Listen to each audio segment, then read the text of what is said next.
Այս մարդիկ սիրում են ամեն ինչ կոնտրոլի տակ պահել,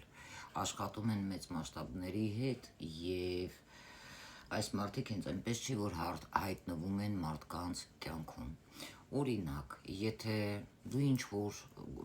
գործողություններ ես արել, շատ չուր ես դուրս եկել ամեն ինչից, մտածում ես, որ դու չես պատժվել և այս կարմայական թիվը գալիս է քո կյանք և քո կյանքը սկսում է ավիրվել, քանդվել։ Ինչու՞։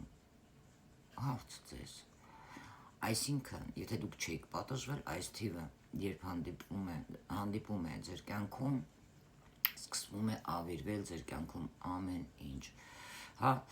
Այս թվանշանի ծնված մարդիկ բավականին աբյուզիվ մարդիկ են, գալիս են այս աշխարհ, որպեսզի ձեր կյանքը փոխեն, դաս տալու համար, սա կարմայական թվանշան է։ Այսպիսի մարդիկ, եթե հոգևորը զարգացած է իրենց մոտ, այսինքն երկնայինը և հոգևորը բալանսի մեջ է, այսպիսի մարդիկ դառնում են շատ լավ մասնագետներ, շատ լավ թվագետներ, աշխատում են բավականին մեծ մասշտաբների հետ։ Այսպիսի մարդիկ երբեք չպետք է սխալ բաներ անեն իրենց կյանքում, որովհետև իրենք պետք է հասկանան, ինչ ցանում են, այն էլ ստանում են։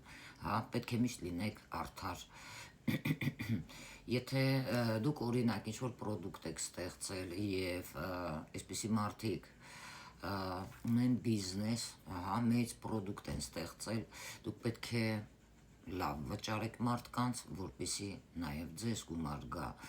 Իսկ եթե դուք ժմոտություն անեք, լինեք կոպիտ ասած ժլատ, դա արդեն խոսում է մինուսի մասին, կարող եք կախվել ներքև ֆինանսներից և ձեզ մոտ կարող է ամեն ինչ լճանալ, եթե դուք գիտելիք չեք տալիս, և այստեղ ձեզ մոտ կարող է ամեն ինչ լրիվ հակառակը գնալ, որովհետև դուք եթե ունենում եք գիտելիք, դուք պետք է դա մարդկանց տաք, դուք հենց այնպես այսպիսի մարդկանց գումարները չեն գալիս իրենց մոտ։ Ինքը գումարը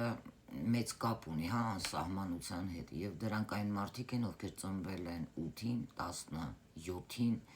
և 26-ին։